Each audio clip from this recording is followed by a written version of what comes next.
this morning I was down there earlier, and they're starting on the south end next to the old jail, but north of the old jail.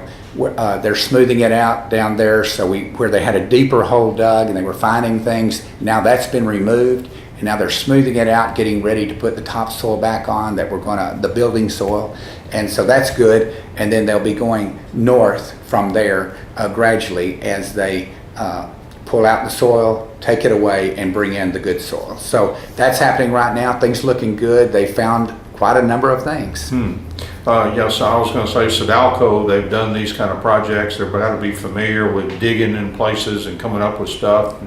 And so tell us what the procedure is if you find something, and just what kind of hoops you have to jump through. In fact, it's kind of interesting to me anyway, something I've never experienced before, and I guess I'm just a normal citizen learning a lot of things real fast. But what they do, for instance, they're next to the jail. They found a lot of old materials they believe were put in 1983 when they built the first jail there. They just buried all the extra stuff, and so there were boards and even tree trunks and stuff. I don't know why that was there, but boards and things like that, quite a large amount. Probably not hazardous, but it was stuff that we had to look at and have to be examined.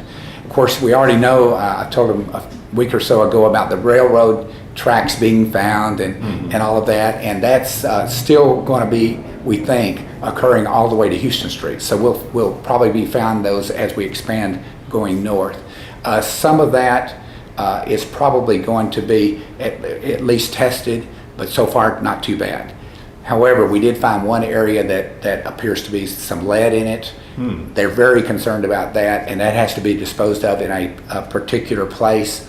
Not just any landfill will take it, but again, we're having that tested. And then they found some oil spots where someone had dumped some oil, probably, again, which probably mostly goes back to that cotton gin that was there, and this is 50 more plus years. So it's not a recent spill at all. It's something that's very old. However, we still have to deal with it.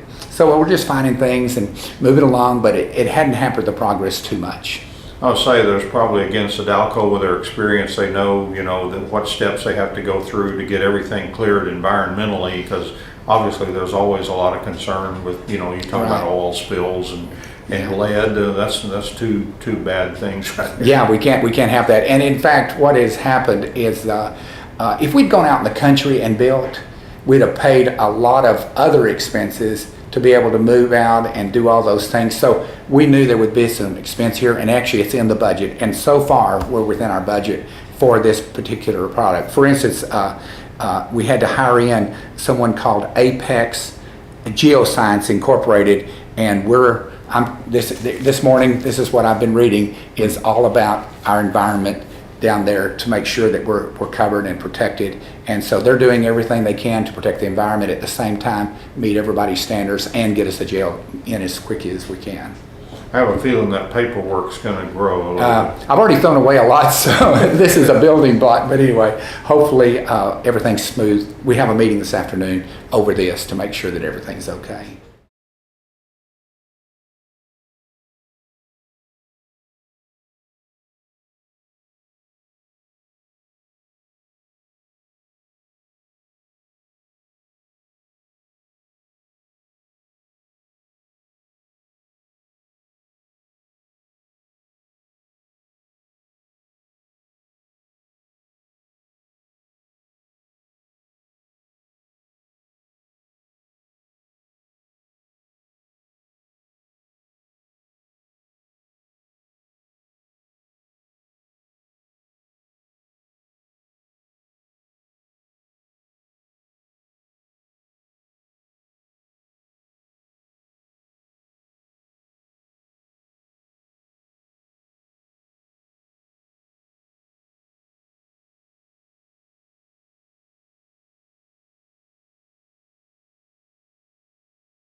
Our offensive line is going to control the line of scrimmage. I think the ball game is going to be won on the line of scrimmage, period. Now that's a cliche in a lot of areas, but this is really true here. If we can control their front up and we can run the football on them, all right, we're going to have a good night. On the other side of the ball, it's going to take 7 guys to cover their guys. So our front 4 have to get pressure.